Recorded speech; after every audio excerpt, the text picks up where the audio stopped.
pelajari lagi adalah terkait dengan dasar-dasar hukum. Nah, banyak yang nggak paham ini ya, karena memang nggak dipelajari. Di kampus kan nggak, kita tidak akan dapat yang seperti itu ya, karena ini pengetahuannya sangat terbatas. Saya pun untuk memahami ini saya mulai dari tahun 2017. Jadi sekarang tahun 2021 perjalanannya cukup panjang memulai dunia hukum ini sangat panjang saya rasa ya. Kemudian kita akan belajar bagaimana benar nggak itu menjawab soal hanya butuh 10 detik. Satu soal ya 10 detik. Bisa nggak itu? Nah, ya ini bisa ya, ini kenyataan dan itu bisa. Dan mungkin ada yang nggak percaya, tapi kalian harus perhatikan baik-baik. Nah, terakhir adalah kesimpulan. Nah, ini pesertanya sudah sangat banyak ya. Ini kayaknya saya lihat di daftar antrian sangat banyak yang ingin masuk. Ya bergantung ke keutuhan jaringannya, tapi bersyukur yang bisa bergabung hari ini. Nah, outline kita ada kurang lebih ada 5 yang kita bisa akan pelajari hari ini. Ya, yang paling utama ada 2 hal, yaitu dasar-dasar hukum itu seperti apa. Selanjutnya yang berikutnya adalah bagaimana cara kita menjawab soal dengan 10 detik dalam satu soal. Ya, itu benar ya. Nah, exit exam, kenapa, mengapa, kapan, kenapa, bagaimana, bejibun-bejibun masalah sangat banyak terkait dengan exit exam dan banyak yang bertanya terkait ini. Ya, sekarang sebenarnya saya enggan untuk membahas terkait dengan exit exam karena ini adalah ketentuan undang-undang. Ini perintah undang-undang. Siapapun yang melanggar undang-undang itu bisa dikenakan pidana ataupun perdata. Artinya melanggar hukum. Itu, pokoknya conclusion-nya ada di situ. Sekarang, siapapun yang melanggar undang-undang, maka itu akan dikenai sanksi. Tentunya, kalau itu sangat fatal, maka bisa saja pidana dan seterusnya.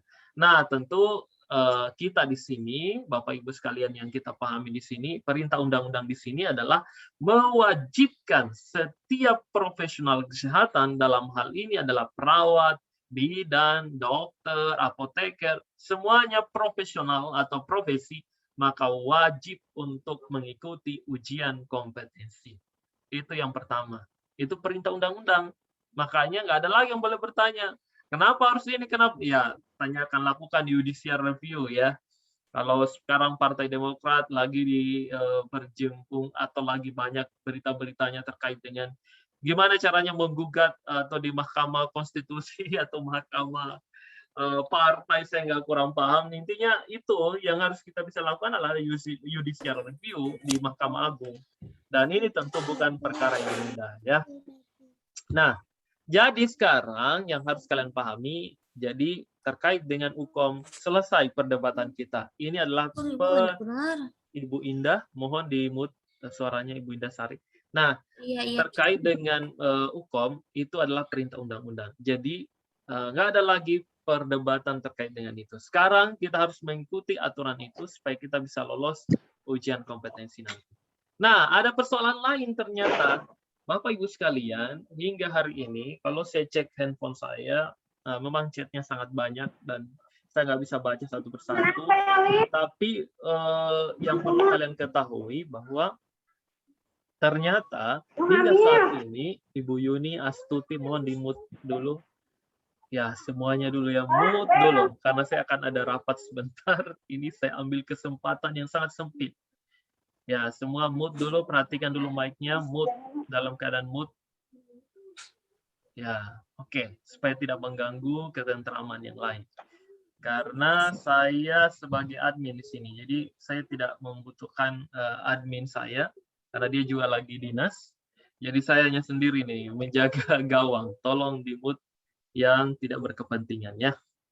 Nah, jadi saya lanjutkan, Bapak Ibu sekalian, ternyata persoalan lain yang muncul adalah masih banyak peserta yang belum bisa login atau istilahnya gagal untuk pendaftaran CPNS karena tidak punya STR. Karena nggak punya STR, akhirnya gagal. Nah, ini persoalan. Akhirnya apa?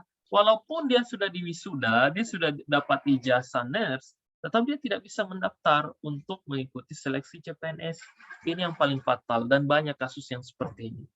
Jadi sekarang, apa yang harus kita lakukan? Harus dapat STR dulu, karena terregister. nomornya tadi ada 4 seri yang di angka belakang itu terregister untuk didaftarkan bahwa mahasiswa tersebut telah lulus ujian kompetensi dan telah dinonaktifkan di akun Dikti. Nah, itu bisa didapatkan. Jadi semua peserta misalnya sekarang dia lagi mengikuti profesi nurse di stasi akhir atau departemen akhir. Artinya masih ada berapa bulan kemudian akan selesai. Itu bisa. Karena memang syarat exit exam itu sebenarnya dia harus lulus ujian kompetensi dulu, baru kemudian dia di wisuda. Itu yang harusnya terjadi. Jadi Bapak Ibu sekalian, terkait dengan exit exam sangat banyak kemelutnya, sangat banyak masalahnya. Masalahnya bukan pada undang-undangnya, masalahnya adalah pada pesertanya yang belum siap untuk mengikuti ujian kompetensi. Yang kedua, dia tidak lulus ujian kompetensi, itu masalah. Nah, sekarang coba kita lihat, kalau kita analisis ternyata masalahnya Bapak Ibu sekalian. Nah, ada beberapa item yang menjadi kunci dari persoalan kita hari ini. Nah, kita ingin lulus ujian kompetensi, ingin lulus ini ya. Nah, apa persoalannya? Pemahaman peserta yang kurang terkait dengan soal UKOM. Asal coba ini, banyak ini, yang nomor 2 ini banyak. Bahwa dia hanya asal coba saja. Lulus tes saja, intinya dia tes. Dia ujian. Mau persoalan lulus apa tidak terakhir. Nah, ini banyak ini. Dia tidak ada persiapan. Nah, yang keempat, biasanya merasa bahwa dia kan baru 1 kali UKOM. Temannya, seniornya, atau siapa, oh udah 5 kali. Tapi saya kan baru 1 kali, nggak apa-apa. Pada akhirnya, orang-orang seperti ini ternyata lambat laun dia akan sampai ke UKOM yang keempat kalinya, yang kelima kalinya. Kenapa? Karena di awal memang persepsinya sudah terbentuk bahwa dia ingin coba-coba saja, dia ingin tes saja, siapa tahu keberuntungannya lulus.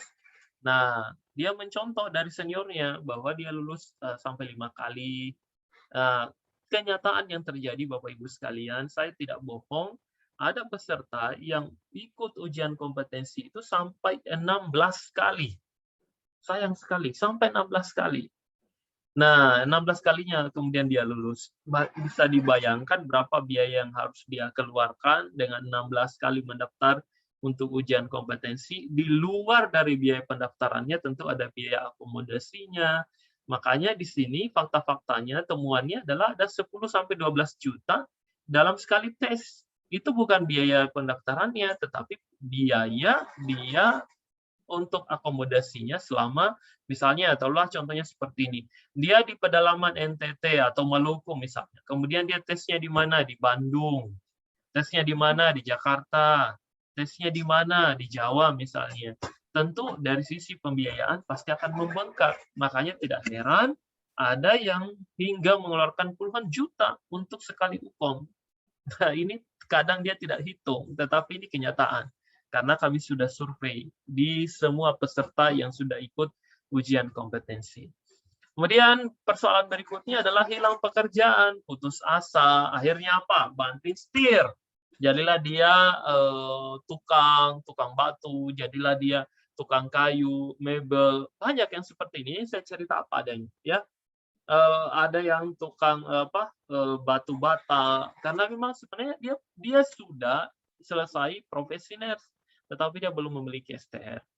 Nah, apa saja persoalannya? Persoalannya biasanya penyebabnya pertama, pengetahuan. Dari sisi pengetahuan, peserta tadi sebenarnya kalau dari sisi pengetahuan boleh dibilang, ya, boleh saya katakan dia cukup. Namun pengetahuan terkait dengan soal-soal ujian kompetensi itu unik dan tidak semua orang paham. Harus dia memahami dulu prosesnya dengan baik.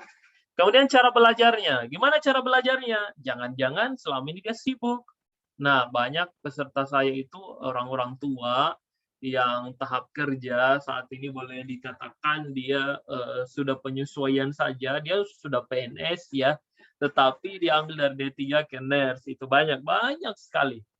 Nah, akhirnya dia punya alasan seperti ini. Alasannya apa?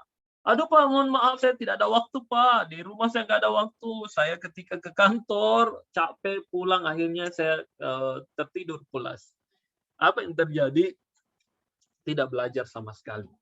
Nah, Bapak Ibu sekalian, siapapun peserta, pahami baik-baik, kalau dia hanya asal duduk saja di depan komputer selama 3 jam itu, kemudian dia hanya asal menjawab, saya pastikan dia nggak bakalan kompeten. Kenapa? Karena dari cara belajar sudah salah. Nah, apa yang harus kita lakukan dari cara belajar? Cara belajar yang harus kita ubah. Pola mindset kita dalam berpikir untuk belajar itu ada caranya. Apa caranya? Pertama, kalian harus menyiapkan diri untuk belajar. Apapun pengetahuan Bapak Ibu, apapun usia Bapak Ibu, bagaimanapun usianya, tua apa muda, saya nggak ada persoalan. Kenapa demikian, Ayo Jo? Karena ada peserta saya, Bapak Ibu sekalian, jangan pernah di sini ada yang beralasan gara-gara usianya. Tahu nggak? Ada peserta saya yang tinggal 2 tahun itu mau pensiun. Makanya di kelas itu dipanggil Eyang. Bohong nggak saya? Tidak bohong, itu betul ya. Pokoknya kurang lebih 2 apa 3 tahun, pokoknya dia sebentar lagi akan pensiun. Tapi pada kenyataannya dia lulus ujian kompetensi. Kenapa? Cara belajarnya yang diperbaiki.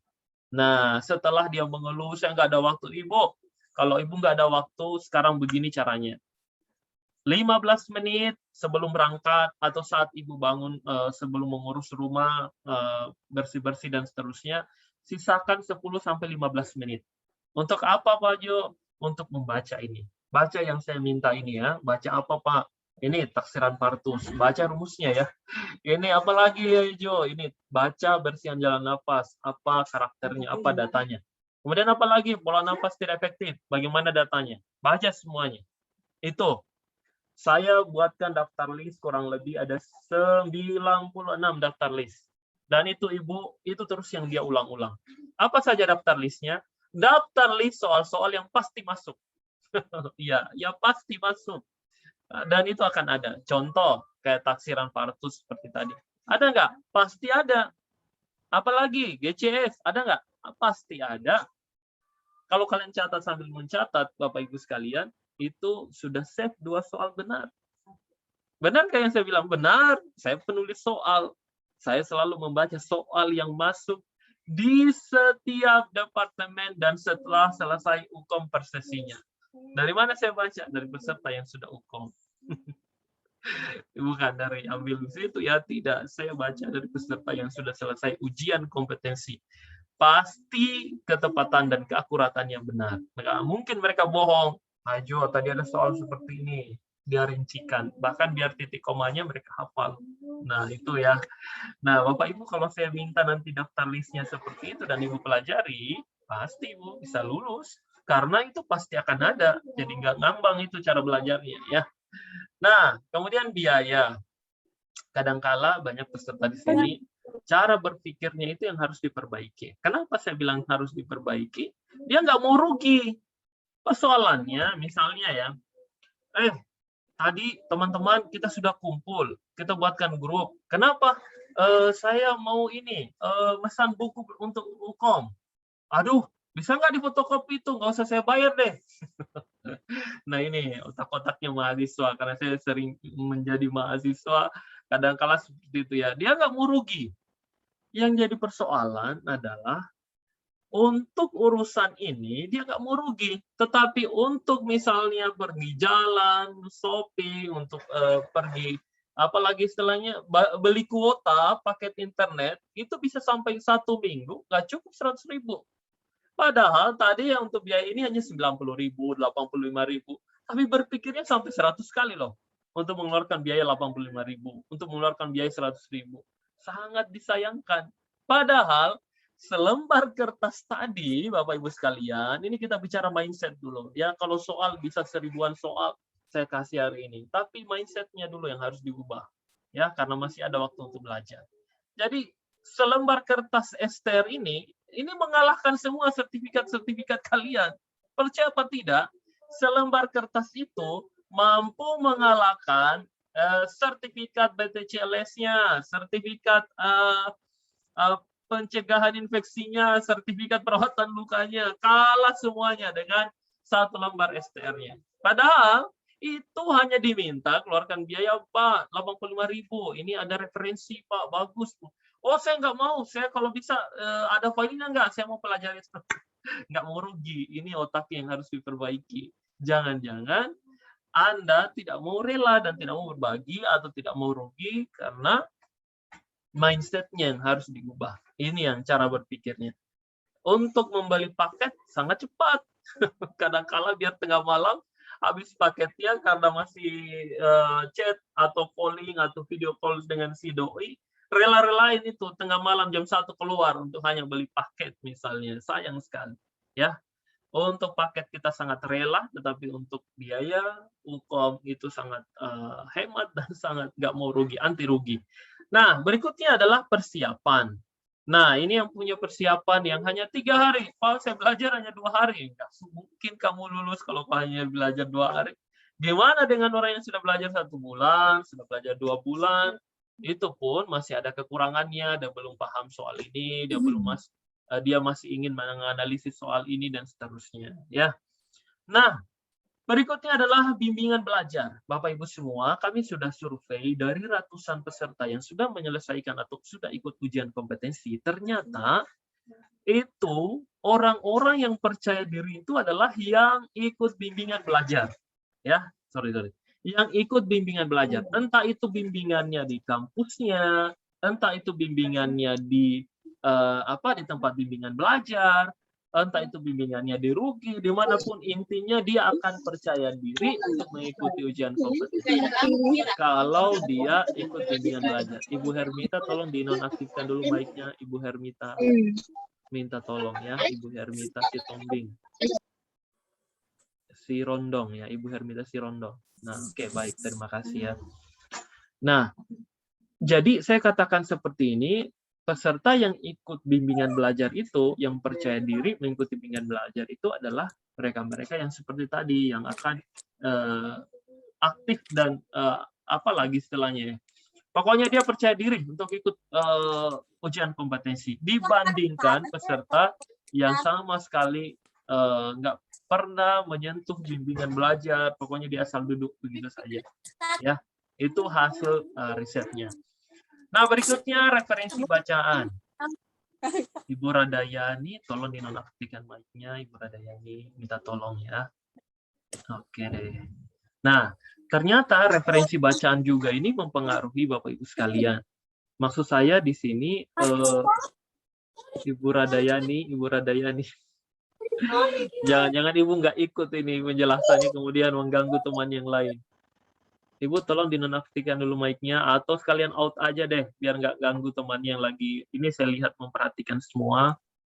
Nah, baik, berikutnya adalah referensi bacaan. Nah, referensi bacaan ini penting Bapak Ibu sekalian, seperti yang saya bilang tadi, ada daftar list yang bisa kalian tulis dari nomor 1, 2, 3, 4, 5 sampai 90 daftar list. Kenapa harus sampai 90 Pak Jo? Nah, alasannya seperti ini.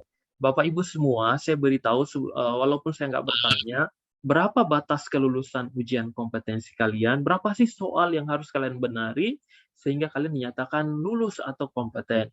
Itu kalian minimal menjawab, tolong dicatat semuanya, 87 jawaban benar, kalian sudah lulus ujian kompetensi.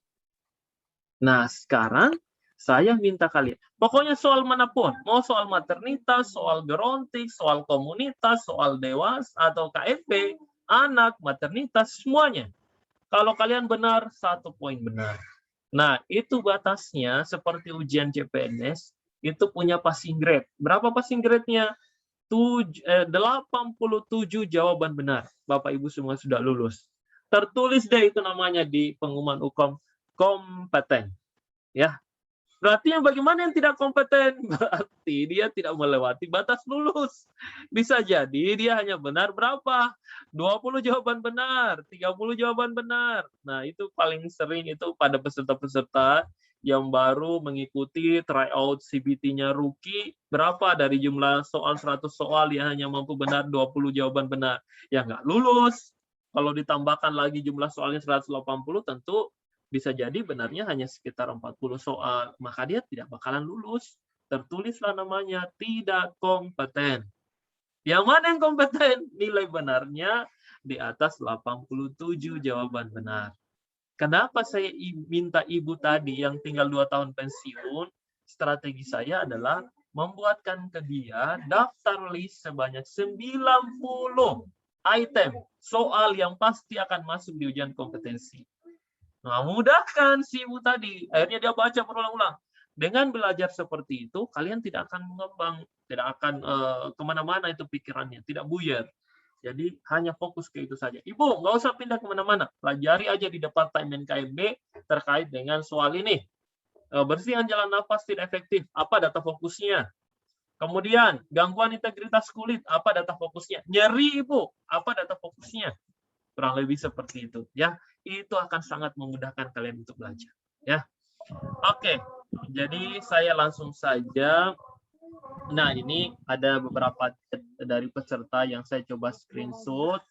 Ini yang saya maksud tadi. Kalian nggak boleh pelit-pelit ya. Kalau kalian mau belajar dan mau tahu, mau intinya, apakah saya promosi ya? Bisa jadi bagian dari promosi.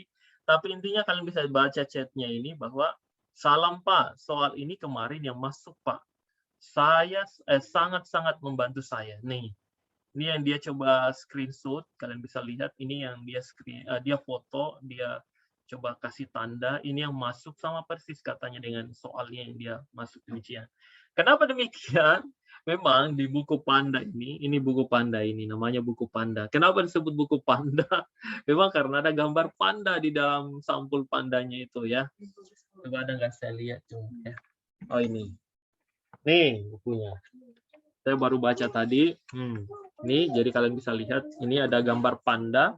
Kalian bisa lihat di sini. Nah, ini buku pandanya. Nah, di dalam buku panda ini ibu tadi mencoba memfoto lembar halaman ini. Menurut ibu ini yang masuk di ujian. Dan menurut dia ini benar-benar sangat membantu dia. Nah, ini saya tanya lagi. Ya, keren Ibu. Buku Panda itu yang seri berapa Ibu? Seri 2, Pak. Nah, berarti yang ini yang seri 2-nya ya. Ini yang saya pegang tadi seri 1, berarti yang di seri 2-nya. Nah, ini persis yang dia fotokan ini. Makanya dia ingat ya. Nah, ini juga ada satu soal terkait dengan apa ini? Saya kurang lihat ini taksiran partus kalau nggak salah ya. Sorry, usia anak. Ya, menentukan usia anak. Nah, itu. Misalnya kayak gini soalnya. Tanggal pemeriksaannya sekian, tanggal lahir anak sekian. Nah, gimana rumusnya? Mudah sekali soal seperti itu. Dan itu Bapak Ibu ada satu soal. Tolong kalian catat ya. 1 kadang 2 soal. Ditambahkan dengan taksiran partus. Sebenarnya itu masih berkaitan dengan soal anak dan soal maternitas. Itu sambil kalian catat ya. Jadi jangan sampai saya lupa menyampaikan sambil kalian catat. Nah, ini tolong kalian pelajari kalau ada yang memiliki buku Panda ini. Ini 2021 loh ya, 2021. Ini ada simulasinya, kalian kerjakan baik-baik. Nah, saya kurang tahu lagi soal yang mana. Anda nggak di slide. Nah, ini. Ada lagi saya nggak tahu di soal yang keberapa ini, tapi ini semua ini di screenshot setiap selesai peserta tadi. Jadi kurang lebih kayak begini. Ini juga ya ada tentang KB. Kayaknya ini soal tentang ya ini. Saya kurang tahu di soal berapa, intinya saya coba ambil saja tangkapan layar dari percakapan peserta ya dengan mentor-mentor di Ruki. Nah, alhamdulillah sesi pertama dapat soal yang ada di buku Panda. Kan enak kan Bapak Ibu kalau kalian sudah pelajari soalnya, tiba-tiba nongol di layar komputernya. Nah, itu akan sangat-sangat membantu dan pasti akan meningkatkan kepercayaan diri ya. Itu. Jadi beberapa hal tadi, nah, makanya saya bilang jangan pelit-pelit. Kalau untuk paket kuota kalian mampu keluar tengah malam. Kalau untuk buku satu saja kalian tidak mampu. Padahal cara berpikir yang harus diluruskan. Nah, Pak Setio tolong dinonaktifkan mic-nya Pak Setio. Ya. Ibu Agustia nonaktifkan mic-nya Ibu Agustia baru masuk kayaknya. Nah, perhatikan baik-baik bahwa yang pertama Bapak Ibu yang ikut kegiatan nonaktifkan mic-nya. Nah, yang pertama belajar dari soal atau buku yang tidak terstandar UKOM. Ternyata ini salah satu alasannya Bapak Ibu. Kenapa si ibu yang tinggal 2 tahun lagi tadi lulus? Karena dia belajar dari soal yang bukan acak-acakan, soal yang betul-betul punya standar yang sama dengan soal yang diujikan. Dan bahkan ada beberapa screenshot tadi juga bahwa ini soal yang masuk, Pak. Ini soal yang mirip. Ini soal saya coba foto dan ini ditandai. Kurang lebih seperti itu. Yang kedua adalah salah memilih tempat bimbingan belajar. Ini hati-hati, intinya yang percaya diri yang mengikuti bimbingan belajar. Atau sorry, yang mengikuti bimbingan belajar itulah yang percaya diri untuk ujian kompetensi. Rata-rata seperti itu. Kemudian tidak punya strategi sebelum dan setelah ujian, tidak memahami kisi-kisi soal, kemudian tidak memahami anatomi soal. Jadi kisi-kisi soal itu bisa kalian dapatkan di buku Panda 2. Saya kurang tahu di halaman berapa ya, tapi ada soal mentah dan itu soal gambaran yang diutarakan oleh peserta. Kalian bisa baca itu di buku Pandanya. Kalau kalian punya, kalian baca, saya kurang tahu di halaman berapa, tapi itu menjadi gambaran soal secara keseluruhan dari setiap sesi yang ada. Ada 4 sesi, sesi 1, sesi 2, sesi 3, dan sesi 4. Jadi kalian, saya sudah rangkum di dalam, silakan kalian baca ya. Kemudian tidak memahami anatomi soal. Ibu Krisda, tolong nonaktifkan dulu mic-nya ya. Yang lain nonaktifkan dulu mic-nya, minta tolong ya. Ibu Nyoyo. Siapa ini? Nah, oke. Nah, apa tujuan kita mengikuti bimbingan belajar ini? Yang pertama adalah belajar untuk keluar belajar sini Pi. Ibu Ninoyo. Tolong dinonaktifkan dulu mic-nya Ibu Ninyoman. Oke. Baik. Nah, terima kasih, Bu. Nah, pertama belajar hukum itu menyenangkan. Nah, Bapak Ibu sekalian, si Ibu tadi kalau kita bayangkan orang yang tinggal 2 tahun mau pensiun, pasti sekali lagi dia punya pemahaman bahwa hukum itu akan susah, hukum itu akan sulit menyesuaikan waktunya. Padahal ternyata tidak demikian. Dia ternyata bisa lulus ujian kompetensi. Jadi hukum itu kesimpulannya sebenarnya mudah dan menyenangkan. Kemudian cara mudah untuk menjawab soal, cara mengetahui bahan atau bahan referensi yang sesuai, kalian juga sudah tahu tadi, saya sudah jelaskan. Kemudian mengetahui tempat bimbingan belajar yang sesuai dan murah pastinya ya, dan terpercaya. Nah, sekali lagi seperti tadi, kalian boleh ikut bimbingan belajar di mana saja. Yang pasti cari yang berkualitas, cari yang murah juga ya. Dan yang pasti Bapak Ibu sekalian, saya jujur saja, kalau kalian buka di YouTube saja, soal hukum banyak sekali. Saya sangat menyayangkan sekali ya.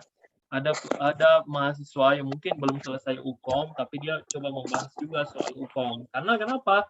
Cukup banyak penontonnya untuk mengejar view-nya. Saya sekali lagi, kayak tadi saya bilang bahwa banyak yang meminta untuk dibuatkan video, tapi saya nggak bisa dan nggak sempat karena padatnya aktivitas.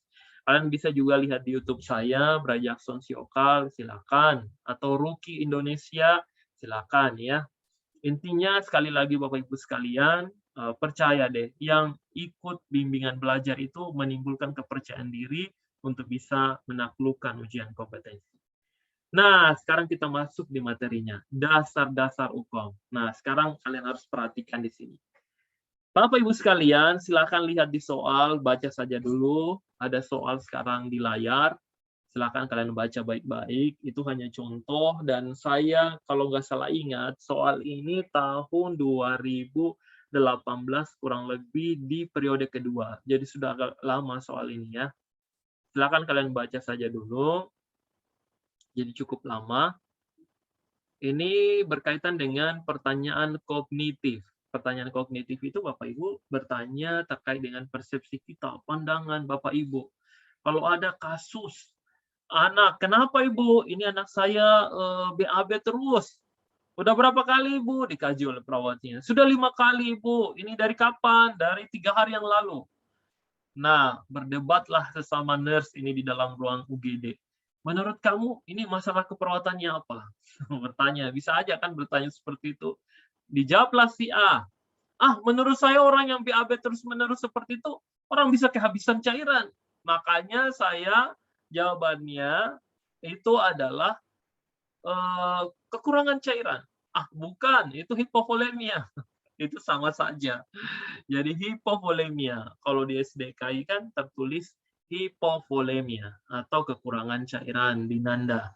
Jadi sama maknanya. Jangan sampai kalian mencari hipovolemia nggak ada, ternyata yang ada di situ kekurangan cairan atau sebaliknya.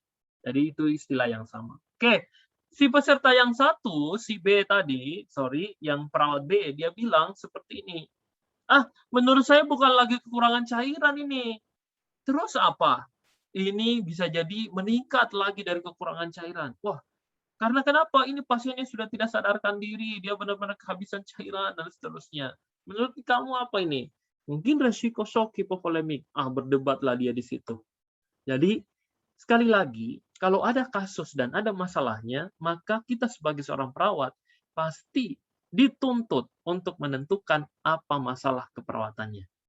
Nah, sekarang Bapak Ibu sekalian, di kasus ini, saya bilang, gimana caranya menjawab soal ini dengan 1 atau 10 detik. 10 detik. Bisa nggak kira-kira kita jawab dalam 10 detik? Nah, sebelum ke situ, sekarang saya ingin perlihatkan kepada kalian semua. Tadi kan di janji saya dasar-dasar UPOM, mungkin nggak dipelajari nih di luar, di kampus mungkin juga nggak dipelajari, ya karena terbatas atau karena apa, kesibukan. Nah, bagian yang pertama itu disebut dengan kasus. Jadi, perhatikan baik-baik. Ternyata seorang laki-laki berusia 41 tahun dirawat sampai titik itu adalah kasus. Biasanya penulis soal mengistilahkannya vignette atau skenario. Nah, ini. Kemudian bagian yang kedua adalah pertanyaan soal. Nih, pertanyaan soal ini. Apakah masalah keperawatan yang tepat pada kasus? Itu pertanyaan soal. Dan bagian yang ketiga adalah option jawaban. Nah, sekarang mulai bertanya-tanya deh kalian. Di mana kalau letak dari pengecoh soal? Yang mana data fokusnya? Yang mana dan mana dan mana? Nah, itu. Sekarang, ada nggak pengecoh soalnya di dalam kasus? Ada. Kalian boleh catat. Di mana mungkin akan ada yang bertanya seperti ini. Di mana letak dari pengecoh soal? Letak dari pengecoh soal, Bapak Ibu sekalian yang saya sayangi, yang saya hormati. Pertama ada di kasus ini. Di bagian pertama ini ada pengecoh soal. Itu letaknya yang pertama. Catat ya. Letak yang kedua ada di option jawaban. Nah, ada di option jawaban, jadi ada dua letaknya. Nggak mungkin ada di pertanyaan soal. Oke, kita sepakati dulu itu. Letak yang pertama ada di kasus di sini. Pasti ada pengecoh soal. Letak yang kedua adalah di option jawaban. Khusus di option jawaban, Bapak Ibu sekalian, ada 4 pengecohnya. A, B, C, D adalah pengecohnya. Dan E adalah one best answer. Mungkin ada yang berpendapat seperti itu. Ya, nanti sebentar lah. Kalau kalian nanti mau berpendapat, boleh sebentar. Intinya, saya hanya memberikan gambaran bahwa ternyata ada pengecoh soal dalam kasus. Dan itu ada. Ya, letaknya di mana? Di kasus. Dan letak yang kedua adalah di option jawaban. Nah, sekarang perhatikan baik-baik. Saya ingin menjelaskan kenapa sampai tercipta satu kasus. Nah, ini mungkin nggak dapat di tempat lain ini, ya. Jadi adik-adik atau Bapak Ibu sekalian, karena saya penulis soal, saya paham gimana menulis suatu soal sehingga bisa tembus, diujikan, dan keluar soal tersebut di setiap sesi. Kan enak rasanya kalau seorang penulis soal, di mana rasa kebanggaan dari penulisan soal? Sebenarnya kebanggaan Ibu Adin Palimbongan. Adin Palimbongan, nonaktifkan mic-nya dulu ya. Nah, Adin Palimbongan. Nah, saya ulangi, ternyata kebanggaan yang paling baik atau yang paling bagus adalah ketika soal tadi, soal dari Bapak Ibu semua, soal saya sebagai pengajar, itu muncul saat ujian kompetensi. Dan dilaporkan oleh mahasiswa peserta ujian. Dan itu saya sering banyak dapat yang kasus seperti ini. Jadi soal saya masuk dan saya bilang peserta tadi, Pak, saya ada soal seperti ini, Dan ini yang saya tidak bilang bahwa itu soal saya. Intinya saya paham itu adalah soal saya yang masuk, ya. Jadi gimana caranya? Jadi seperti ini saya jelaskan, ya. Nah, terdiri dari 40 sampai 50 kata. Jadi dari seorang laki-laki berusia 41 tahun dirawat di rumah sakit umum karena kesulitan BAB titik. Pasien memiliki riwayat bla bla bla bla bla sampai titik, itu jumlah katanya itu dihitung. Itu kurang lebih ada 50 sampai kurang lebih 40 sampai 50 kata. Jadi ini 1, 2, 3, 4, 5, kurang lebih seperti itu. Jadi ada sekitar 50 kata, ya. Nah, selanjutnya saya ulangi, tolong nonaktifkan mic-nya dulu ya. Bentar saya kasih kesempatan bicara. Nah, yang saya ulangi, yang berikutnya adalah ternyata Bapak Ibu sekalian, itu dimulai dari identitas pasien. Makanya tidak pernah ada di dalam kasus seorang banci, seorang waria, nggak pernah ada. Karena memang harus jelas secara identitas. Seorang laki-laki kah atau seorang perempuan. Kemudian berapa usianya? Itu ya. Dia 41 tahun. Dia usia anak, dia usia remaja, dia usia lansia.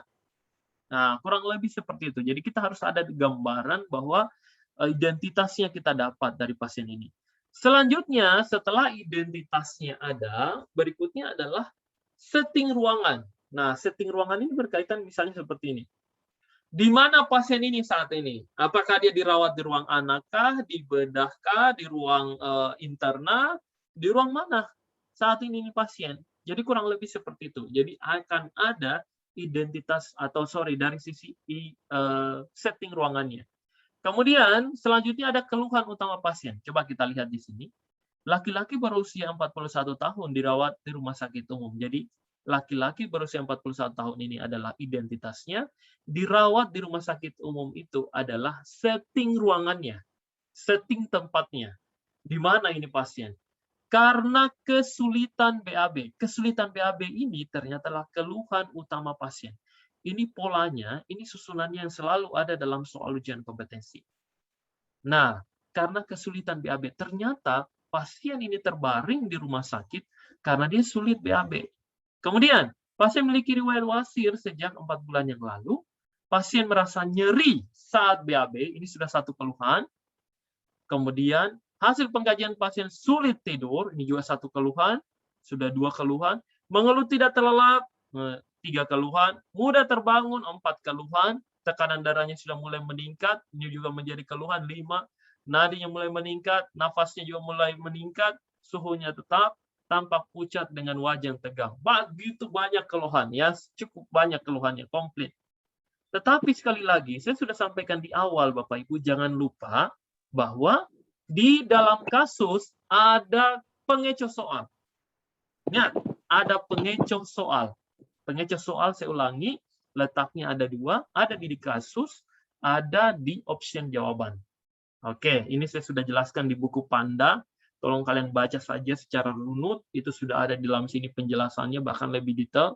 Tapi saya coba ulangi lagi, bahwa pengecoh soal ada di kasus dan ada di option jawaban. Di sini ya, ada option jawaban. Nah, setelah itu Bapak Ibu sekalian, barulah kemudian setelah ada keluhan utamanya seperti tadi, dimunculkanlah data-data yang mendukung keluhannya, baik itu data subjektif, data objektif, pasien tampak meringis, pasien kesakitan, tembus kanan, tembus belakang, dan seterusnya, nggak bisa tidur, nggak bisa ngapa-ngapain.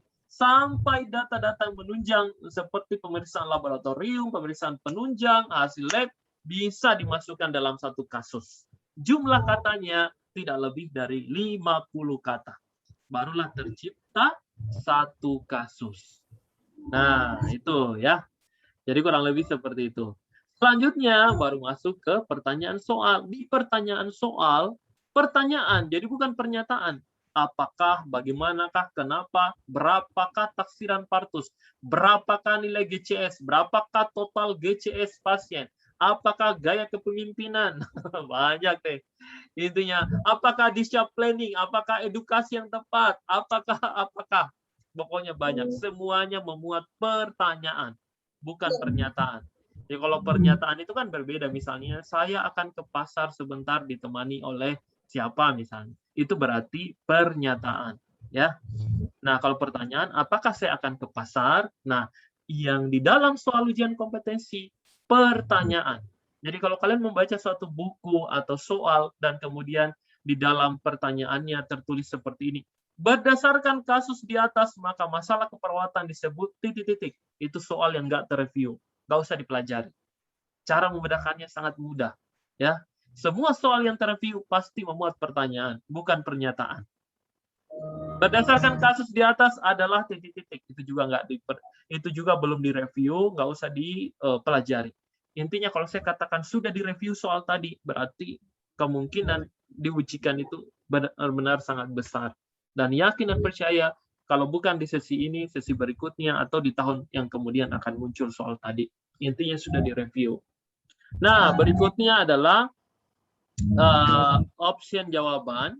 Nah, di option jawaban itu memuat, ingat, di option jawaban itu memuat 5 option jawaban. Nah, saya ulangi, 5 option jawaban. Jadi kalau ada soal UKOM yang kalian baca di dalam buku, dia hanya 4 option jawabannya, itu juga bukan soal. Nggak usah dipelajari, buang jauh-jauh. Karena saya sudah jelaskan di awal, orang-orang yang kompeten itu adalah yang belajar dari soal yang bukan ecek-ecek. Soal yang pasti pernah muncul atau pernah diujikan minimal. Itu conclusion-nya dari situ, kesimpulannya. Bahwa orang-orang yang belajar itu, yang kompeten itu rata-rata mereka yang belajar dari soal-soal yang bagus kualitasnya. Di mana didapatkan yang bagus kualitasnya? Nggak semudah itu bergusok. Karena peredarannya sangat dibatasi, nggak boleh pokoknya banyak lah. Intinya kalau mau dapat itu banyak diruki. Karena setiap peserta yang sudah selesai UKOM, kita akan tanyakan ke peserta sampai titik komanya dia paham, dia tahu. Di sini soal ini tadi, saya langsung soal perhitungan luka bakar, makanya saya blank aja Jo. Oh gitu ya. Jadi kurang lebih seperti itulah pengalaman yang ada di Ruki, kalian bisa bergabung nanti ya. Nah, selanjutnya di pertanyaan soal ini, Bapak Ibu sekalian, ada 5 option jawaban, ada 4 option jawaban yang pasti adalah pengecoh. Karena nggak boleh kalian memilih 2. Intinya kalian harus memilih 1. Jangan pernah memilih 2 karena nggak akan bisa memilih 2. Ya, sama juga di soal. Di komputer itu sistemnya hanya memuat 1 option jawaban untuk dipilih. Ya. Jadi di dalam kasus ini yang harus kalian pilih hanya 1 option jawabannya. Oke. Nah, sekarang coba kita lihat di dalam kasus. Apakah A ini adalah pengecoh soal, B pengecoh soal, C juga pengecoh soal, D pengecoh soal, dan E adalah best answer. Intinya ada 1 jawaban yang menjadi best answer. Ya. Oke, sekarang kita lihat. Kira-kira yang mana yang menjadi best answer-nya ya. Intinya ini buku Panda seri 1, seri 2. Saya tidak promosi, tapi saya sangat menyarankan kalian dengan tegas. Silakan kalian pelajari buku 2 buku ini. Di sini rahasia kelulusan. Ya pokoknya seperti yang saya jelaskan di awal tadi, nggak usah saya ulangi lagi. Intinya soal-soal dari 2018 sampai 2021 ada di 2 buku seri ini ya. Nah sekarang kita lihat. Ternyata mungkin ada yang bertanya, bahwa ada yang menjawab bahwa data fokus dari kasus itu adalah mudah terlelap, sulit tidur, dan mudah terbangun, dan seterusnya. Makanya dia akan memilih jawaban gangguan pola tidur. Atau bisa juga dia akan bilang bahwa saya mohon maaf saya tidak interaksi lagi dengan kalian karena ada rapat saya sebentar ini. Saya tidak bertanya lagi menurut kalian apa jawabannya. Saya pokoknya simak dulu penjelasan saya ya. Nah, mungkin ada juga yang akan menjawab bahwa dia akan merasa nyeri saat BAB. Makanya dia akan memilih jawaban nyeri akut atau nyeri kronis. Nah, Bapak Ibu sekalian, saya tidak menyalahkan jawaban kalian. Tetapi sekali lagi, di dalam soal ujian kompetensi, kalian harus analisa baik-baik. Pilihlah data yang jika data itu dipilih, kita akan memilih keluhan. Keluhan apa kira-kira pasien ini di depan kita? Kalau dia datang dengan mengeluh dia diare, maka keluhannya yang paling utama diare. Diarenya yang harus kalian tangani. Supaya dia nggak diare, maka apa yang kita tangani? Berikan cairan biasanya. Hentikan diarenya. Sekarang pasiennya dia bilang, aduh saya ini pandangan mata saya vertigo misalnya, atau dia tidak bisa tenang, atau dia tidak bisa berdiri kukuh sampai akhirnya dia terbanting atau apa, lehernya tegang dan seterusnya. Apa masalahnya? Kita akan cari masalah apa kira-kira. Atau pasien dia bilang, aduh sakit sekali bagian perut saya, kurang lebih di sebelah kanan, seperti tertusuk-tusuk. Nah, kira-kira masalahnya apa? Oh, ada yang bilang nyeri. Tapi sekali lagi, Bapak Ibu, prinsipnya seperti ini. Gimana cara kita menjawab? Ini lihat jurusnya ya. Pilihlah salah satu option jawaban yang jika option jawaban itu dipilih, itu akan mampu mengatasi semua masalahnya. Contoh kayak begini. Kita kembali ke back soal. Sekarang ada yang bilang akan mengatasi, contoh akan mengatasi gangguan pola tidur. Pertanyaan saya, perhatikan baik-baik. Apakah ketika kalian mengatasi gangguan pola tidurnya, karena saya bilang menerapkan strateginya ya, pilihlah satu opsi jawaban yang jika satu opsi itu jawaban dipilih, akan mengurangi semua keluhannya. Saya tegaskan, akan mengurangi keluhan-keluhannya. Nah, sekarang saya beritahu, kalau gangguan pola tidur ini kalian atasi dan kalian pilih, karena kenapa? Alasannya ini banyak datanya, Pak. Mudah terlelap, mengeluh tidak terlelap, mudah terbangun, sulit tidur. Makanya saya pilih ini jawabannya. Saya nggak salahkan. Tetapi saya bertanya, apakah jika gangguan pola tidur itu Anda atasi, apakah keluhan dari pasien ikut teratasi yang lain? Oh tidak, Pak.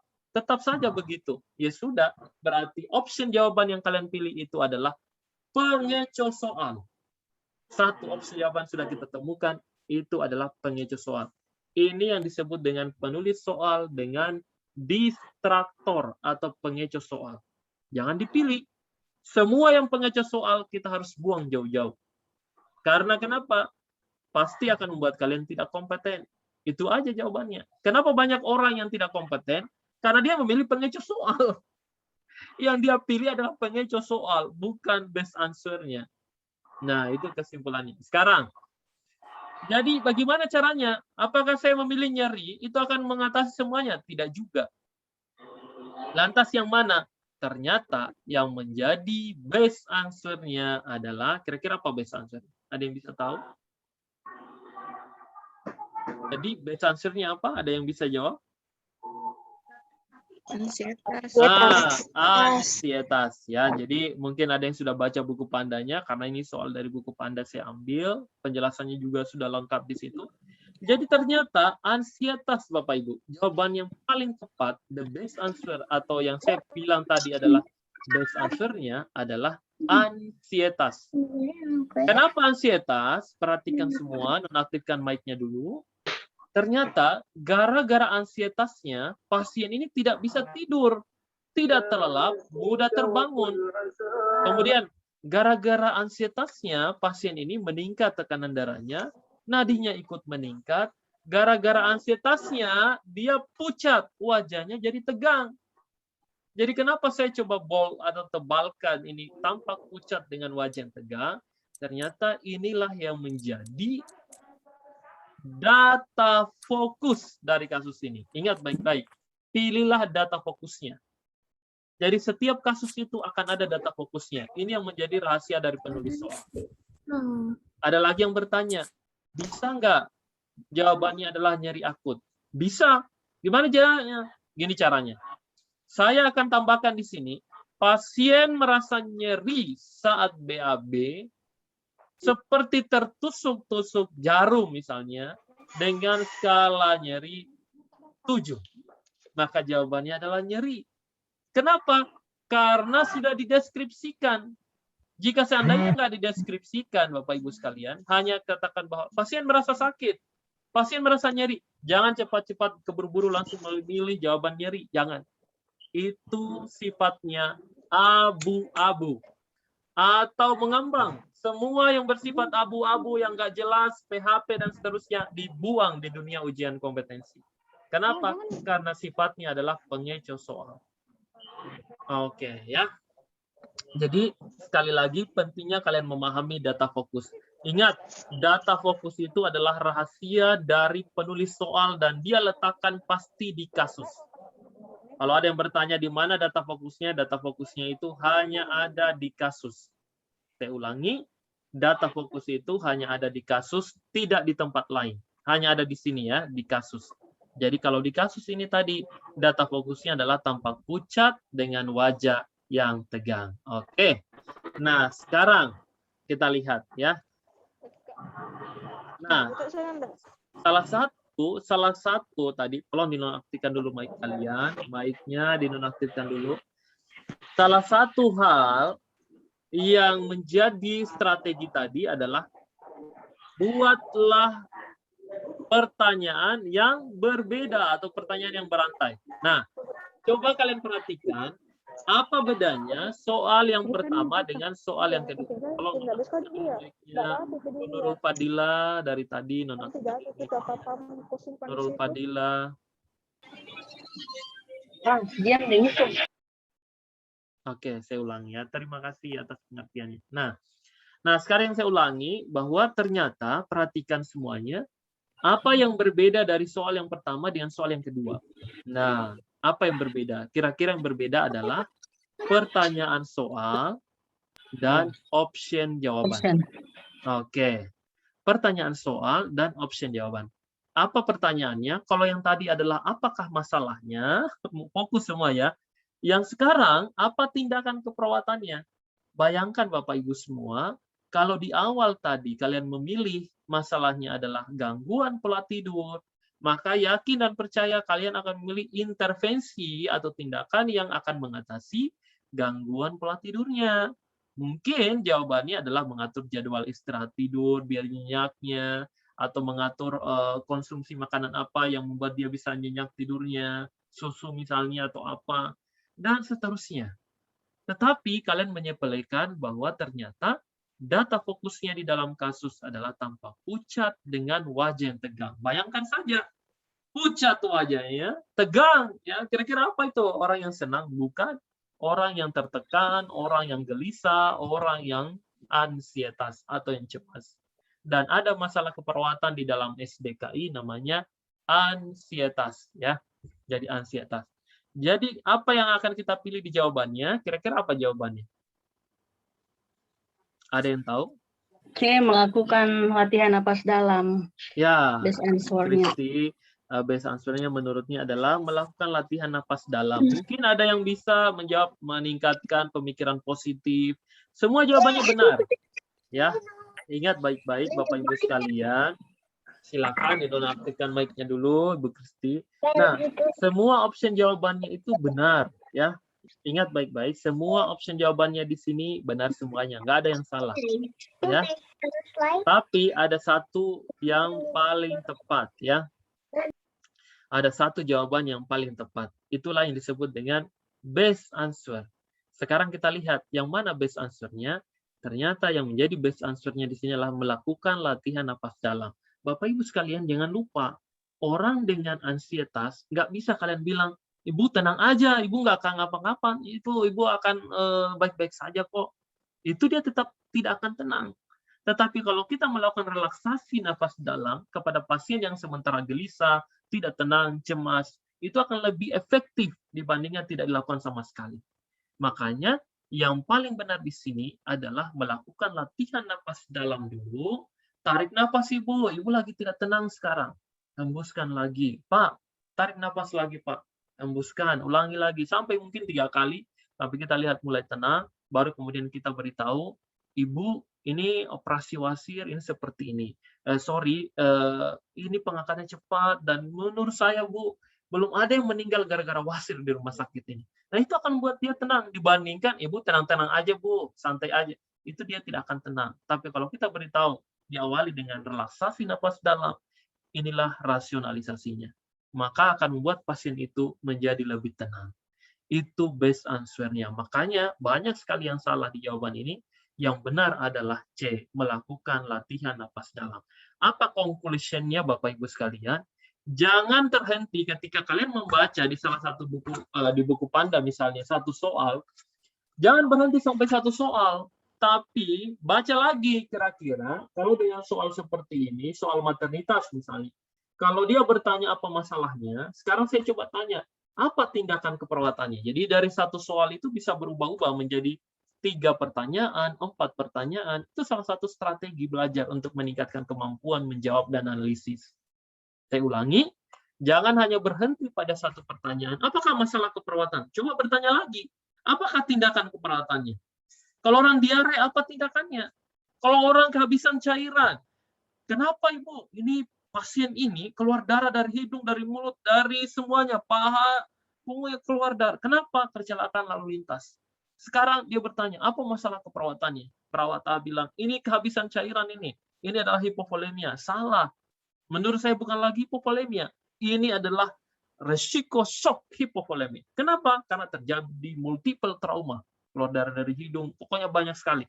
Tinggal berapa detik atau berapa menit kemudian, kalau kita nggak tolong segera, maka pasien itu akan meninggal. Maka apa yang kita lakukan? Guyur-guyur. Nah, sebenarnya guyur yang dimaksud itu adalah berikan cairan segera di semua sisi yang bisa cepat memberikan pergantian cairan pada pasien tadi, dan setelah itu bisa juga kita lihat RW-nya seperti apa. Intinya, sekali lagi Bapak Ibu sekalian, kalian harus pahami apa masalahnya dan berikan tindakannya. Jika satu masalah itu, dan kemudian kalian tentukan masalahnya, dan kemudian kalian tentukan tindakannya apa, dan tidak memberikan efek sama sekali kepada pasien itu, salah tindakan kalian, salah jawaban kalian, itu adalah pengecoh soal. Jangan dipilih jawaban itu. Tapi jika kalian sudah pilih ini adalah ansietas, gara-gara ansietasnya dia nggak bisa tidur, nggak bisa makan, nggak bisa minum, dia mimpi buruk, kemudian meningkat tekanan darahnya, nadinya meningkat, nafasnya ikut meningkat, maka ketika saya akan atasi ansietasnya, maka akan menurunkan nafasnya, menurunkan tekanan darahnya, nadinya, pasien bisa menjadi lebih tenang, jadi banyak masalah yang akan teratasi. Itu strategi yang paling ampuh ketika nanti kalian menghadapi ujian kompetensi. Di samping itu, pahami data fokusnya dengan baik. Nah, kalau kita bedah di kasus ini, saya coba bersifat, kalau kita bedah, semua yang berwarna merah ini, Bapak Ibu, perhatikan semua fokus, ternyata ini adalah pengecohnya. Jangan pilih yang warna merah, itu pengecohnya. Pasti kalian akan salah. Walaupun itu mendukung dari satu kasus. Jangan dipilih. Yang mana yang data fokusnya, ini yang saya coba tebalkan. Tampak pucat, wajahnya tegang. Kalian sudah bayangkan, orang ini tidak tenang. Kenapa dia tenang? Tahu nggak kenapa dia pucat, wajahnya tegang? Ada yang tahu? Bukan karena nadinya meningkat, tekanan darahnya. Bukan. Karena pasien ini direncanakan operasi. Sehingga tepat secara konsep pre-op, pasien-pasien dengan ansietas itu biasa dimunculkan pada pasien-pasien rencana operasi dengan kasus psikososial. Nah, bisa ansietas, harga diri rendah situasional, keputusasaan, ketidakberdayaan, temannya semua, dan kawan-kawan. Nah, itu ya. Jadi, semua yang berwarna merah itu adalah pengecoh soalnya. Dan yang warna hijau, saya coba hijaukan seperti ini.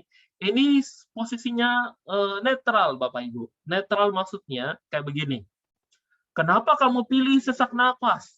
Oh, ini adalah bersihan jalan napas. Ini pola napas. Apa data fokusnya? Sesak, sesak, sesak, sesak. Dia sampai mengucapkan sesak itu sampai dia sesak juga. Tidak, Bapak Ibu.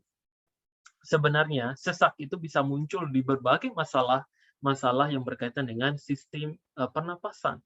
Jadi ada karakter yang paling tepat kita memilih bersihan jalan napas, kita memilih pola napas. Jadi bukan saja sesaknya saja, tidak. Karena sesak itu bisa muncul di mana-mana, ya. Itu yang saya maksud. Jadi posisinya dia netral.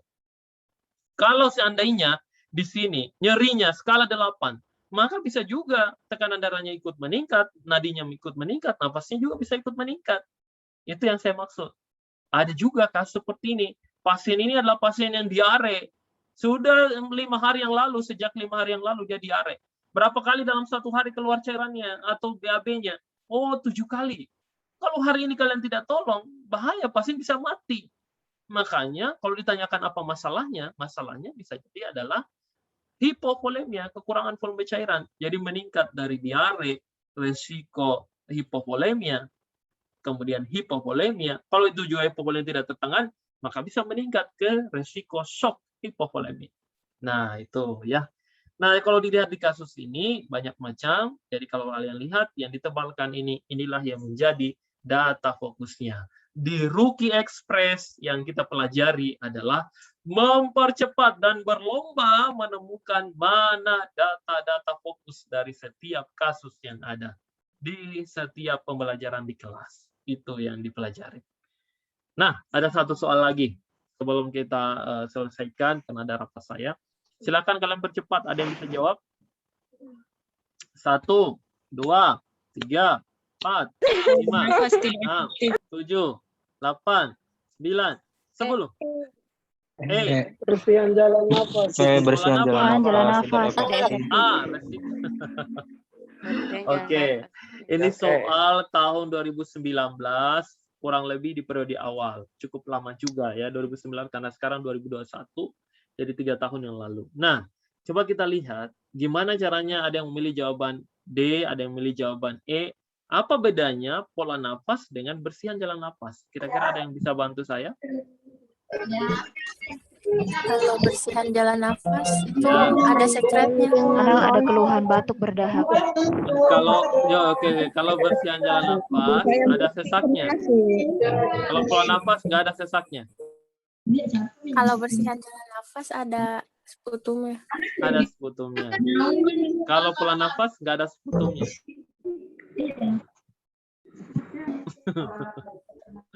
Jadi kira-kira apa ini? Gimana caranya dibedahkan? Dan soal ini paling sering muncul. Nggak pernah alfa di ujian kompetensi. Padahal ini soal yang paling mudah. Mau tahu jawabannya dalam 3 detik? Mau? Nah, perhatikan semuanya. Mau. Oke. Perhatikan Bapak Ibu semua yang sudah mulai ngantuk-ngantuk.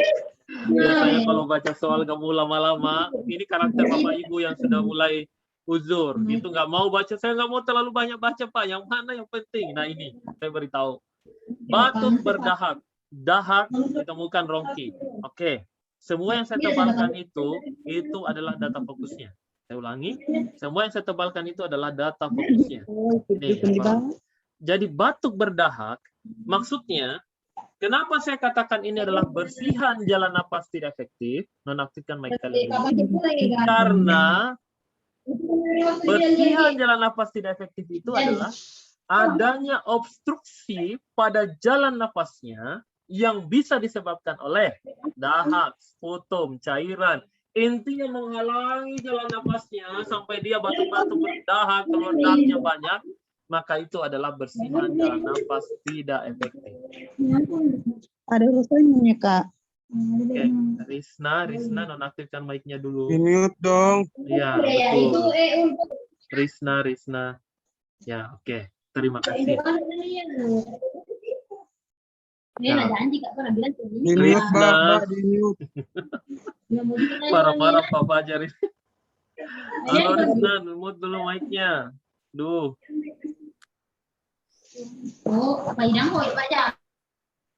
Ini nggak memperhatikan tapi ribut. Duh, gimana nih? Nih, saya ulangi ya.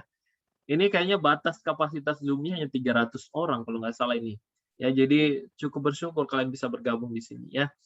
Nah, jadi sekali lagi saya ulangi, gimana caranya kita bedakan dalam hanya 5 atau 10 detik untuk menentukan mana bersihan jalan nafas, mana pola nafas. Bapak Ibu sekalian, perhatikan clue-cluenya ya. Kalau bersihan jalan nafas, selalu penulis soal akan memunculkan data-data yang berkaitan dengan bisa itu dahak, bisa itu sputum, bisa itu lendir, cairan. Intinya semua ini adalah menghalangi jalan napasnya. Kesimpulannya akan membuat dia menjadi penyumbatan jalan napas atau obstruksi pada jalan napasnya. Nah, makanya biasanya kalau auskultasi ada ronghi, berarti itu adalah bersihan jalan napas tidak efektif. Walaupun banyak data yang lain, misalnya penurunan berat badan segini-segini dan seterusnya, berarti itu tetap adalah bersihan jalan napas tidak efektif. Yang kedua, gimana caranya kita menentukan bahwa ini adalah pola nafas tidak efektif? Kalau pola nafas tidak efektif, biasanya datanya, apa datanya? Apa sih itu pola nafas tidak efektif? Ada yang bisa bantu saya? Ada yang bisa bantu saya? Saya hitung 1 sampai 3, saya kasih buku gratis kalau ada yang tahu. 1, 2, 3, 4. Dan integrasi darah. Oke, saya ulangi ya. Nah, pola nafas tidak efektif itu secara mudahnya, perhatikan saya seperti ini, kalian bisa lihat saya. Jadi ada pasien saat kita kaji, Ibu coba tarik nafas, pokoknya setengah mati dia bernafas. Jadi saat dia menghirup oksigen, dan ketika dia menghembuskan, itu beda kedalamannya, beda fasenya. Jadi maksudnya begini, saat dia menghirup, itu fasenya panjang sekali. Kalian bisa contohkan dan bayangkan diri kalian. Ketika dia menghirupkan menghembuskan CO2, itu pendek fasenya atau kedalamannya berkurang. Jadi saat dia menghirup, menghembuskan, jadi beda fasenya ketika dia menghirup itu panjang sekali. Jadi setengah mati bergerak itu otot-otot bantu pernapasannya ke atas. Dan ketika menghembuskan itu sangat cepat dan fase itu berlanjut terus ke pasien tadi. Bisa kalian bayangkan setengah mati ya bernapas pasien tadi. Itu yang disebut dengan pola nafas tidak efektif. Makanya kalau kalian mau cepat melihat ketika di kasus ada otot bantu pernapasan, terdapat, ini sambil kalian catat ya, terdapat perbedaan pengembangan dada kiri dan kanan ketika bernapas. Jadi kelihatan seperti asimetris. Nah, itu juga adalah pola nafas tidak efektif. Apalagi terdapat retraksi interkostal ketika bernapas. Jadi ada gerakan paradoks. Dia gerakan keluar, harusnya ke dalam. Tidak sesuai. Itu juga adalah bersihan jalan napas tidak efektif. Dan dominan, catat, dominan frekuensi napasnya lebih dari 30 kali per menit. Yang cepat, rata-rata diberikan bantuan oksigen. Itu alasannya, dan itu rasional. Itu adalah pola nafas tidak efektif. Dan kalau mau cepat, ada dahaknya, pokoknya di kasus kalian baca, terdapat dahak kekuning-kuningan, jumlahnya banyak. Nggak usah lama-lama, Pak. Nggak usah lama-lama, Bu. Itu adalah bersihan jalan nafas tidak efektif. Langkahi soal tadi, Ibu akan benar. Terus saya baca lagi, Pak. Ada otot bantu pernapasan. Dan frekuensi napasnya lebih dari 30 kali per menit. Udah, itu adalah pola nafas tidak efektif. Nah, gimana gangguan pertukaran gas? Gangguan pertukaran gas itu nggak bisa kita amati dengan kasat mata, Bapak Ibu sekalian. Kesimpulannya seperti itu. Kenapa? Karena dia harus diperiksa, harus dilihat analisa gas darahnya. Makanya AGD-nya yang dibutuhkan. Ketika dianalisa, kita akan melihat nilai pH-nya, kita akan melihat nilai PCO2-nya, PaO2-nya, semuanya dilihat. Jadi nggak bisa kan? Ada nggak yang bisa mengukur berapa napasnya si pasien tadi? Hanya mengamati. Nggak bisa. Dia harus dilihat, periksa lab-nya. Nah, itulah yang disebut dengan gangguan pertukaran gas. Ketika apa? Terdapat abnormalitas analisa gas darah. Saya harap kalian catat itu.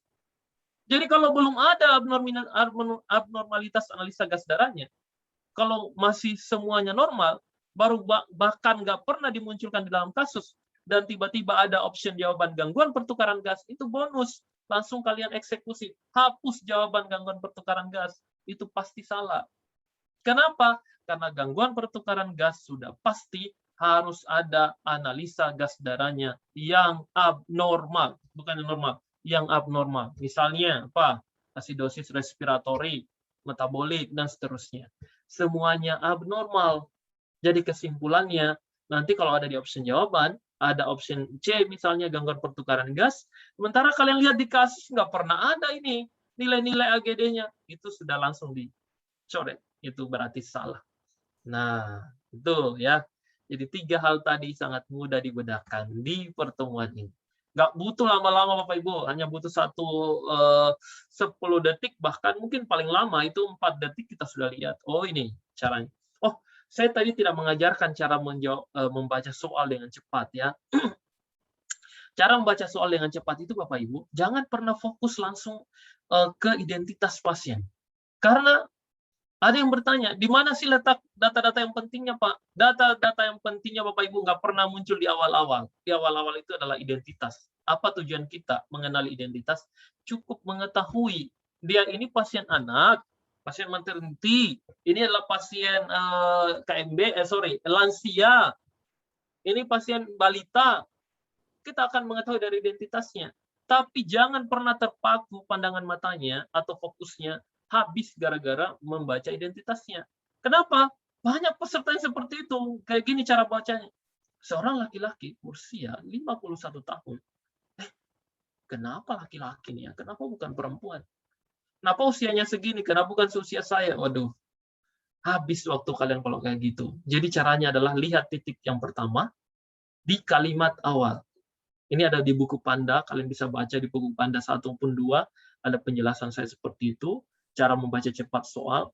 Langsung cari titiknya. Kenapa cari titik? Biasanya kalimat yang benar dan baku dalam penulisan soal ujian kompetensi selalu ada titiknya. Coba bayangkan kalau ini nggak ada titiknya. Ada nggak yang bisa berani baca ini? Nggak kehabisan nafas. Semua kan kehabisan nafas. Makanya diantarai oleh titik. Titik ini menjadi sisi baik buat kita semua. Jadi langsung lihat ke titiknya. Ini titik yang pertama. Tapi bukan mengumpulkan titik. Mencari kira-kira kalimat atau kata apa sebelum titik. Di sini riwayat bronkitis akut. Oh, bronkitis akut. Pasien ini ada masalah dengan pernapasannya. Seperti yang tadi juga mengeluh sulit BAB. Oh, ada masalah dengan pencernaannya. Kasus yang pertama tadi. Ya udah, itu menganalisis seperti itu. Kenapa harus langsung ke titik? Biasanya sebelum titik itu adalah keluhan utama pasien. Itu jawabannya. Setelah itu barulah kemudian penulis soal akan menambahkan data-data yang mendukung keluhan, baik itu data subjektif maupun data objektif, semuanya dimunculkan. Jumlah katanya tidak lebih dari 50 kata. Baik, Bapak Ibu sekalian, luluslah dan temukan label kompetennya bukan karena keberuntungan. Ya, nggak ada di sini di Ruki itu istilahnya, aduh saya beruntung banget, saya ini punya lucky blow. No, kita benar-benar paham dari data fokusnya. Luluslah dan temukan label kompetennya bukan karena keberuntungan, tetapi karena benar-benar paham mana data fokus dari setiap kasus tadi. Itu yang utama. Ya. Apa rekomendasinya? Rekomendasi saya adalah, pertama, kalian bisa ikuti bimbingan belajar, kuasai buku Panda yang terbaru yang tahun 2021, kemudian update soal, termasuk kisi-kisinya. Itu ada di kelas itu, bisa kalian lihat. Dari nomor 1 sampai nomor mungkin 200-an. Bisa kalian lihat. Ikuti tryout CBT, jangan lagi di kertas. Nggak ada lagi waktu kalian untuk CBT ujiannya by kertas, nggak ada lagi istilah sekarang. Langsung di komputernya, di Ruki itu non-stop. Setiap hari Jumat, Sabtu, Minggu. Nah, silakan pilih waktu yang mana kamu cocok. Waktu mana saya nggak sibuk. Silakan ikuti. Jangan pernah mandang enteng, apalagi istilahnya mau ungkang-ungkang kaki. Jangan. Pokoknya ada peserta yang ketika diberikan 100 soal, dia hanya benar 26. Waduh, ternyata saya memang seperti ini kemampuan saya. Ya udah mengenali diri. Itu masalahnya. Jadi sekarang latihan dulu. Ya, langsung di komputer atau di laptopnya, karena tampilan sesungguhnya di ujian kompetensi adalah tampilan desktop, atau tampilan komputer, atau tampilan laptop. Bisa juga sih smartphone-nya, tapi saya selalu menyarankan peserta ikuti aja aturannya, jadi itu akan memudahkan kalian nanti saat ujian. Kemudian kompeten ada di genggaman kalian, itu doa saya. Jadi one shoot, one goal, itu punya Ruki. Maksudnya adalah ini hukum yang pertama, dan saya nggak akan pernah berpikir hukum ketiga, keempat, kelima, jangan. Jadi one shoot, one goal. Mudah-mudahan ini hukum saya yang pertama dan terakhir kalinya. Mau saya usia muda, tua, ini adalah hukum saya yang terakhir kalinya. Untuk profesi nurse misalnya, atau untuk D3, ini hukum saya terakhir. Nanti ketika saya lanjut profesi nurse, baru kemudian saya hukum lagi dan saya lulus juga. One shoot, one goal. Oke? Ada pertanyaan semuanya? Cukup untuk hari ini ya. Oke, ada pertanyaan? Silakan aktifkan mic kalian. Kalau ya, silakan. Aktifkan mic-nya. Times to yours. Saatnya kalian bertanya. Ya. Bukunya di mana? Harganya? Oh, bukunya. Oh ya. Oke. Nanti kalian bisa hubungi, kalian catat ya, Humas Ruki. Jangan di saya, langsung di Humas Ruki saja. Tunggu dulu ya, tunggu saya cari nomornya ya. Humas Ruki, catat semuanya. Nomor Humas Ruki itu WA-nya 08, kalian sambil catat, 0822 32 45 55 45. Saya ulangi sekali lagi, jangan lagi saya ulang-ulang lagi ya. 08, ada rapat saya ulangi, 0822 32 45 55 3 kali 5-nya. 45. Humas Ruki. Nah, mau dapatkan diskon, bilang saja passwordnya workshop apa nih? Workshop apa hari ini? Workshop 18/10/2021. Nanti kalian akan dikasih diskon. Terus. Silakan ya, nanti saya beritahu biar dikasih diskon buat kalian. Oke, ada lagi pertanyaan yang lain? Assalamualaikum. Waalaikumsalam. Siapkan Rizky. Ya, silakan Rizky. Zikri, sorry. Pak, ini mohon maaf, ya kan? Jadi Silakan. di exit exam ini kan Ya. persentasenya 60% dari kampus, 40% dari pihak Hukum pemerintah. hukum nasional. Sekarang kan exit exam. Itu prediksi presentasi kelulusannya berapa? Karena kan posisi yang dulu di 100%-nya 50% mahasiswa bisa menjawab, mereka lulus. Tapi kalau yang ini gimana? Berapa presentasinya? Iya, sama aja sih, cuman Rizky, Zikri, ada presentasinya. Misalnya di S1-nya, di PK-nya dia tidak atau kurang dari 3, itu cukup kesulitan juga harusnya. Makanya sekarang profesi nurse maupun D3 itu nggak akan bisa meluruskan alumninya kalau dia IPK-nya masih di bawah 3, karena akan kesulitan dijumlahkan nanti. Jadi seperti itu. Jadi tetap ada nilai dari IPK-nya untuk menghargai proses akademiknya, dan ada penjumlahan dengan nilai hukum nasional 40%. Jadi untuk itu kalian harus lulus juga ujian kompetensi. Kenapa ada yang nggak lulus atau nggak kompeten? Karena selain nilai lulus hukumnya nasionalnya rendah, bisa jadi juga IPK-nya saat S1 cukup rendah. Tuh, ya. Kira-kira ini Nas, kira-kira ini kan 60%. Misalkan IPK-nya melebihi dari 3, tapi hukumnya itu berapa persen kira-kira yang bagus harus dijawab? Tadi harus benar 87 jawaban. Itu Harus aja benar sih. 80. Ya, itu kan nggak cukup sih sebenarnya dari 90 soal. Kan 180 soal itu. Zikri nanti duduk di ruangan ujian itu 3 jam. Ya, nggak lebih nggak kurang. Kalau pokoknya mau lebih nggak ada. Pasti komputer, karena ini sistem robotik. Selesai, tidak selesai, berhenti.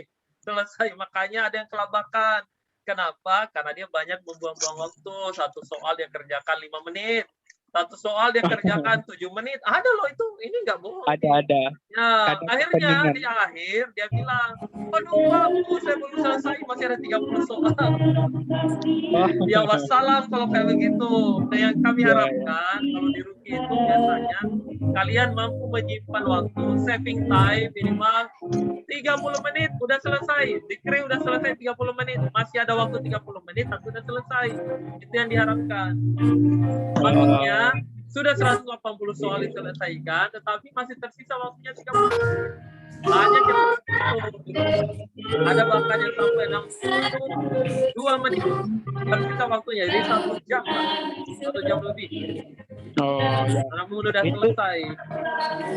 Itu yang IPK 3,00 hanya untuk diploma 3 atau untuk NAS atau lain atau gimana tuh? Ya, ketentuannya sama ya. Bahwa seharusnya sebenarnya bisa sih 3, aduh Silva,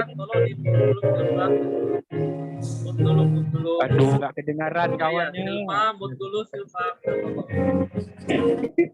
Ya, oke. Saya ulangi ya. Jadi bagus pertanyaannya. Jadi sebenarnya 3 juga itu IPK 3 Zikri misalnya. Bisa aja sih. Cuman akan ngesot itu kalau harus benar semua tuh ujian kompetensinya. Itu maksudnya. Jadi rata-rata peserta-peserta yang mungkin sedikit turun di ujian kompetensinya, tetapi didukung oleh IPK-nya itu bisa. Yang bahaya kalau dua-duanya nggak tinggi, IPK-nya rendah, hukumnya juga rendah, gimana mau lulus? Itu ya rasional itu. Oke Pak, terima kasih atas informasinya. Ya, semangat. Semoga semangat, kami ya. lulus dengan Amin ya rabbal alamin. Semangat ya. Ya. Ada lagi yang lain? Assalamualaikum, Nurs. Izin Ya, bertanya. silakan Safira ya. Syarifah Rauzah, Nurs. Ya, saya sudah baca nih. Ya, silakan. Nurs, untuk dapatin 90 tip tadi itu kayak mana caranya? Sepertinya kita nggak habis kalau mau diceritakan di sini di kelas ya. Jadi silakan yang mau daftar Rookie Express silakan hubungi juga Humas Rookie tadi yang saya minta nomornya tadi. Saya harap kalian sudah catat 08. Sudah, Nurs, sudah. Sudah. Silakan langsung hubungi saja. Nanti kalian minta diskon ya. Nanti saya akan beritahu dia supaya dikasih diskon. Passwordnya itu workshop tanggal ini 18/10/21. Berartinya ya, dan buktikan screenshot mengikuti kegiatan ini ya biar dia dikasih diskon. Oh, baik. Oke. Itu aja sih. Yang jelasnya saya mudahkan kalian ya. Ada lagi Assalamualaikum Pak. Ya silakan Sasmita. Waalaikumsalam. Dari tadi. Pak, maaf mau tanya. Kemarin kan saya sudah. Mahasiswanya Bu Aneng ya? Mirip bahasanya dengan Bu Aneng. Enggak. Dari Kusuma Husada, Pak. Oh, dari Kusuma Husada. Iya. Ya, saya kemarin 3 kali ke Kusuma Husada. Iya. Kemarin kan sudah bertanya di Humas Rookie. Iya. Ini bimbingan belajar di Rookie. Nah, sampai sekarang saya kan belum membayar. Apakah masih bisa mengikuti bimbingan di Rookie? Bisa, silakan hubungi Humas Rookie ya. Silakan. Ya, Pak. Makasih, Pak. Ya, sama-sama. Ada lagi? Tolong ditutup. Intinya belajar. Nggak ada yang mau langsung duduk kemudian nggak belajar sama sekali. Mau kompeten, nggak ada ya. Ada lagi? Nanya. Ya, silakan. Nas, bagaimana kalau umpamanya buku kompetennya itu yang tahun 2020, apakah masih harus beli? Bisa, tetapi kekurangannya nggak ada kisi-kisi yang soal 2021. Itu aja sih jawabannya. Soal 2021 ada di buku panduan terbaru 2021 pasti. Ya, yang baru diujikan sama senior-senior kalian kemarin. Itu. Biasanya kan ada yang mau update, mau mengetahui soal mana saja. Nah, itu ada di buku panduan terbaru. Ya. Untuk menggunakannya bisa aja ya, tapi saya sarankan silakan dimiliki semua, tapi untuk pilihan tulisan itu bukunya jangan pernah dibuang. Itu bukunya seperti yang dirasakan oleh senior-seniornya sekarang. Berguna untuk ujian soal kompetensi bidang. GCPNS. Sangat-sangat berguna. Jadi semua serinya itu, kalau kalian ada, misalnya 2020, sekarang punya 2021, jangan pernah dibuang. Karena soal kompetensi bidang, dari situ acuan dan rujukan. Ya, bisa? Oke deh, ada lagi yang lain. Ini sepertinya makin bertambah pesertanya. Ada lagi? Cukup ya? Cukup. Oke, cukup. Saya doakan semua Fajar, semangat Fajar ya. Iya, Kak. Mudah-mudahan lulus dengan sekali ujian kompetensi dalam hal ini one shot, one goal. Amin.